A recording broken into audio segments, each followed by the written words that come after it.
Deputy సీఎంగా Lokesh. TDP political drama. ఏరు దాటాక బోడిమల్లన్న అనే సామెత చాలాసార్లు విని ఉంటాం. ఏపీ రాజకీయాల్లో టీడీపీ చేసేది ఇలాంటి పాలిటిక్సే. వీళ్ళకిది కొత్తేం కాదు. కాంగ్రెస్ కు వ్యతిరేకంగా తెలుగువారి ఆత్మగౌరవం కోసం పుట్టిన తెలుగుదేశం పార్టీ చంద్రబాబు హయాంలో కేవలం అధికారమే లక్ష్యంగా విలువలకు ఫుల్ స్టాప్ పెట్టింది.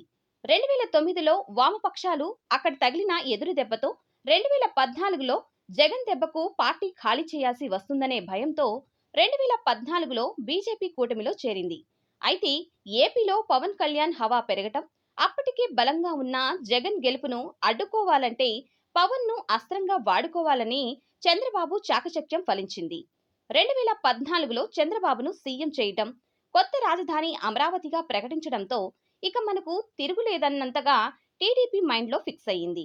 ప్రశ్నించిన పవన్ ను దూరం నెట్టారు.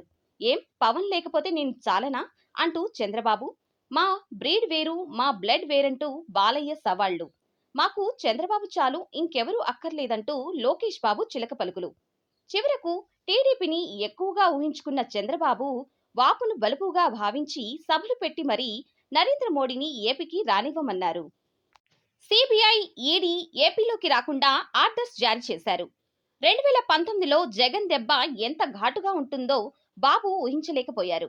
అమరావతి, పోలవరం సగం పూర్తి చేసి మిగిలిన సగభాగం పూర్తి కావాలంటే బాబు రావాలి అనే నినాదాన్ని జనంలో తీసుకెళ్లి గెలుస్తామని ధీమాకు వచ్చారు. కానీ అప్పటికే సొంత కోటరీతో ఒక్క కులపెత్తనం ఏపీ ప్రజలు తట్టుకోలేకపోయారు. 2019లో ఊహించని దెబ్బతీశారు. పవన్ దూరం కావటం, బీజేపీ నుంచి బయటకు రావడంతో చంద్రబాబు తత్వం బోధపడింది.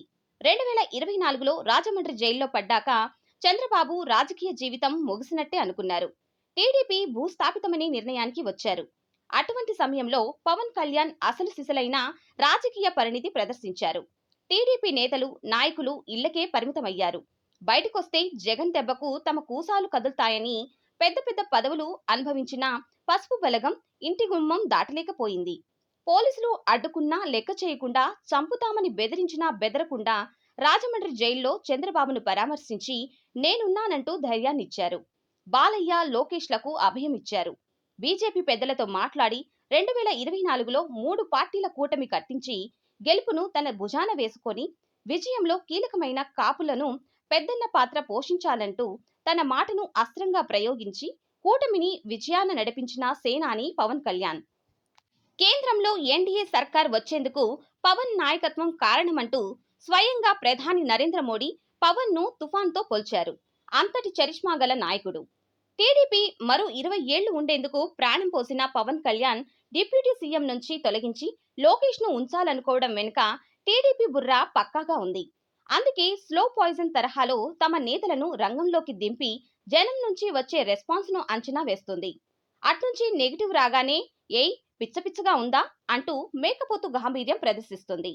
నేను గిల్లినట్టు నటిస్తా, నువ్వు ఏడ్చినట్టు నటించమంటూ పక్కా పథకం ప్రకారం టీడీపీ పొలిటికల్ డ్రామా ఆడుతుంది. ఇదంతా జనానికి తెలియదని అనుకోవటం, తమ తెలివితేటలకు తమ భుజాలే తాము చర్చుకుంటే రాబోయే రోజుల్లో పవన్ ఇచ్చే జవాబు ఎంత వాడిగా వేడిగా ఉంటుందో రుచి చూడక తప్పదంటున్నారు ఏపీ ప్రజలు.